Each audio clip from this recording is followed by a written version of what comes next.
ओम नमः शिवाय। श्री शिव महापुराण रुद्र संहिता पार्वती खंड अध्याय 11 और 12। भगवान शिव का गंगावतरण तीर्थ में तपस्या के लिए आना, हिमवान द्वारा उनका स्वागत, पूजन और स्तवन, भगवान शिव की आज्ञा के अनुसार उनका उस स्थान पर दूसरों को न जाने देने की व्यवस्था करना। ब्रह्मा जी कहते हैं, नारद, हिमवान की पुत्री लोक पूजित शक्ति स्वरूपा पार्वती हिमालय के घर में रहकर बढ़ने लगी। जब उनकी अवस्था 8 वर्ष की हुई तब सती के विरह से कातुर हुए शंभू को उनके जन्म का समाचार मिला। नारद उस अद्भुत बालिका पार्वती को हृदय में रखकर वे मन ही मन बड़े आनंद का अनुभव करने लगे। इसी बीच में लौकिक गति का आश्रय ले शंभू ने अपने मन को एकाग्र करने के लिए तप करने का विचार किया।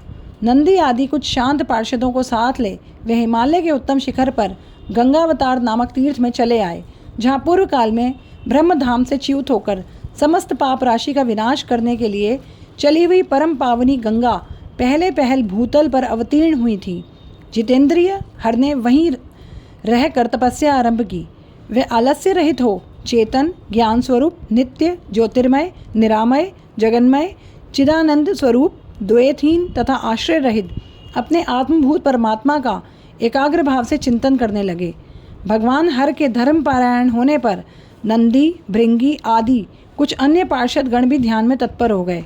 उस समय कुछ ही प्रमदगण परमात्मा शंभू की सेवा करते थे। वे सब के सब मौन रहते और एक शब्द भी नहीं बोलते थे। कुछ द्वारपाल हो गए। इसी समय गिरिराज हिमवान उस औषध बहुल शिखर पर भगवान शंकर का शुभागमन सुनकर उनके प्रति आदर की भावना से वहां आए। आकर सेवकों सहित गिरिराज ने भगवान रुद्र को प्रणाम किया, उनकी पूजा की और अत्यंत प्रसन्न हो हाथ जोड़कर उनका सुंदर स्तवन किया। फिर हिमालय ने कहा, प्रभु, मेरे सौभाग्य का उदय हुआ है जो आप यहाँ पधारे। आपने मुझे सनाथ कर दिया। क्यों ना हो, महात्माओं ने यह ठीक ही वर्णन किया है कि आप दीन वत्सल हैं। आज मेरा जन्म सफल हो गया, आज मेरा जीवन सफल हुआ और आज मेरा सब कुछ सफल हुआ, क्योंकि आपने यहाँ पदार्पण करने का कष्ट उठाया है। महेश्वर, आप मुझे अपना दास समझकर शांत भाव से मुझे सेवा के लिए आज्ञा दें। मैं बड़ी प्रसन्नता के साथ अनन्य चित्त होकर आपकी सेवा करूँगा। ब्रह्मा जी कहते हैं, नारद, गिरिराज का यह वचन सुनकर महेश्वर ने किंचित आंखें खोली और सेवकों सहित हिमवान को देखा। सेवकों सहित गिरिराज को उपस्थित देख ध्यान योग में स्थित हुए जगदीश्वर वृषभध्वज ने मुस्कुराते हुए कहा, महेश्वर बोले, शैलराज, मैं तुम्हारी शिखर पर एकांत में तपस्या करने के लिए आया हूँ। तुम ऐसा प्रबंध करो जिससे कोई भी मेरे निकट ना आ सके। तुम महात्मा हो, तपस्या के धाम हो तथा मुनियों, देवताओं, राक्षसों और अन्य महात्माओं को भी सदा आश्रय देने वाले हो। द्विज आदि का तुम्हारे ऊपर सदा ही निवास रहता है। तुम गंगा से अभिषिक्त होकर सदा के लिए पवित्र हो गए हो। दूसरों का उपकार करने वाले तथा संपूर्ण पर्वतों के सामर्थ्यशाली राजा हो। गिरिराज, मैं यहाँ गंगावतरण स्थल में तुम्हारे आश्रित होकर आत्मसंयम पूर्वक बड़ी प्रसन्नता के साथ तपस्या करूँगा। शैलराज, गिरिश्रेष्ठ, जिस साधन से यहाँ मेरी तपस्या बिना किसी विघ्न बाधा के चालू रह सके, उसे इस समय प्रयत्न पूर्वक करो। पर्वत प्रभव, मेरी यही तो सबसे बड़ी सेवा है। तुम अपने घर जाओ और मैंने जो कुछ कहा उसका उत्तम प्रीति से यत्न पूर्वक प्रबंध करो। ब्रह्मा जी कहते हैं, नारद, ऐसा कहकर सृष्टिकर्ता जगदीश्वर भगवान शंभू चुप हो गए। उस समय गिरिराज ने शंभू से कहा, जगन्नाथ परमेश्वर, आज मैंने अपने प्रदेश में स्थित हुए आपका स्वागत पूर्वक पूजन किया है। यही मेरे लिए महान सौभाग्य की बात है। अब आपसे क्या प्रार्थना करूं? महेश्वर, कितने ही देवता बड़े बड़े यत्न का आश्रय ले महान तप करके भी आपको नहीं पाते। वे ही आप यहाँ स्वयं उपस्थित हो गए। मुझसे बढ़कर श्रेष्ठ, सौभाग्यशाली और पुण्यात्मा दूसरा कोई नहीं, क्योंकि आप मेरे पृष्ठ भाव पर तपस्या के लिए उपस्थित हैं। परमेश्वर, आज मैं अपने को देवराज इंद्र से भी अधिक भाग्यवान मानता हूँ, क्योंकि सेवकों सहित आपने यहाँ आकर मुझे अनुग्रह का भागी बना दिया। देवेश, आप स्वतंत्र हैं। यहाँ बिना किसी विघ्न बाधा के आप उत्तम तपस्या कीजिए। मैं आपका दास हूँ, अतः सदा आपकी आज्ञा के अनुसार सेवा करूँगा। ब्रह्मा जी कहते हैं, नारद, ऐसा कहकर गिरिराज हिमालय तुरंत ही अपने घर लौट आए। उन्होंने अपनी प्रिया मैना को बड़े आदर से सारा वृत्तांत सुनाया। तत्पश्चात शैलराज ने साथ जाने वाले परिजनों तथा समस्त सेवक गणों को बुलाकर उन्हें ठीक ठीक समझाया। वे बोले, आज से कोई भी गंगावतरण नामक स्थान में जो मेरे पृष्ठ भाग में है मेरी आज्ञा मानकर ना जाए। यह मैं सच्ची बात कहता हूँ। यदि कोई वहाँ जाएगा तो मैं उस महादुष्ट को विशेष दंड दूंगा। इस प्रकार अपने समस्त गणों को शीघ्र ही नियंत्रित करके हिमवान ने विघ्न निवारण के लिए जो सुंदर प्रयत्न किया वह तुम्हें बताता हूँ, सुनो। अध्याय 11 समाप्त। अध्याय 12। हिमवान का पार्वती को शिव की सेवा में रखने के लिए उनसे आज्ञा मांगना और शिव का कारण बताते हुए इस प्रस्ताव को अस्वीकार कर देना।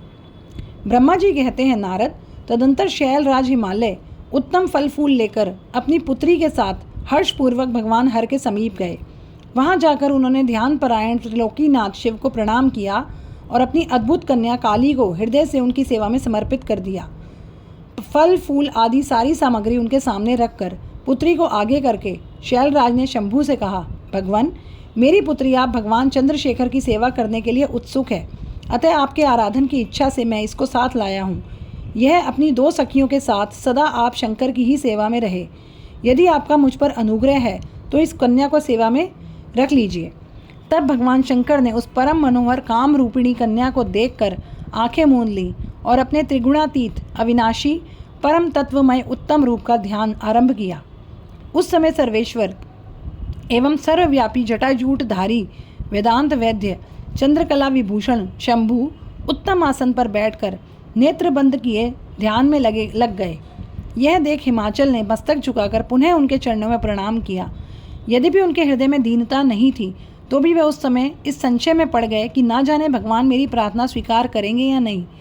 वक्ताओं में श्रेष्ठ गिरिराज हिमवान ने जगत के एकमात्र बंधु भगवान शिव से कहा, देवदेव महादेव, करुणाकर शंकर विभु, मैं आपकी शरण में आया हूँ। आंखें खोलकर मेरी ओर देखिए। शिव शर्व महेशान, जगत को आनंद प्रदान करने वाले प्रभु महादेव, आप संपूर्ण आपत्तियों का निवारण करने वाले हैं।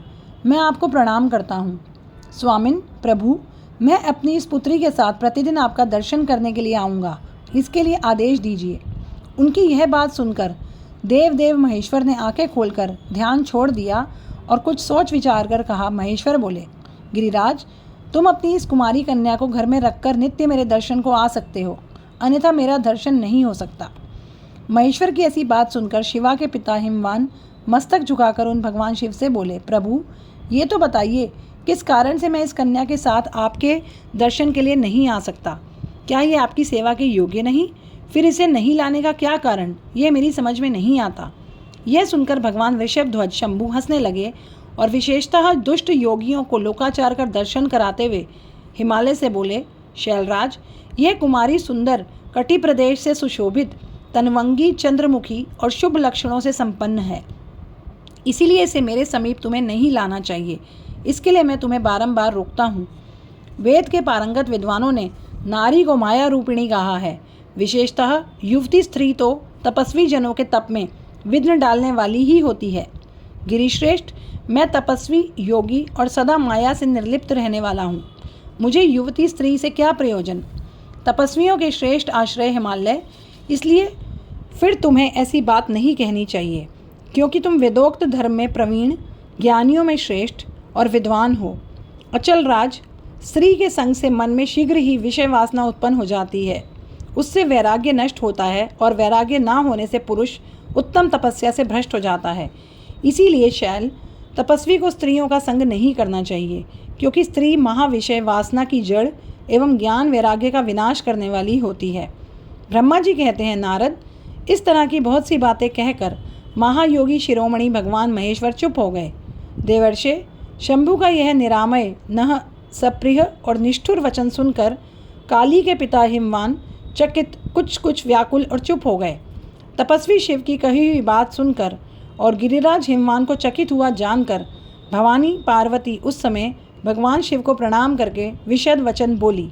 अध्याय 12 समाप्त। ओम नमः शिवाय।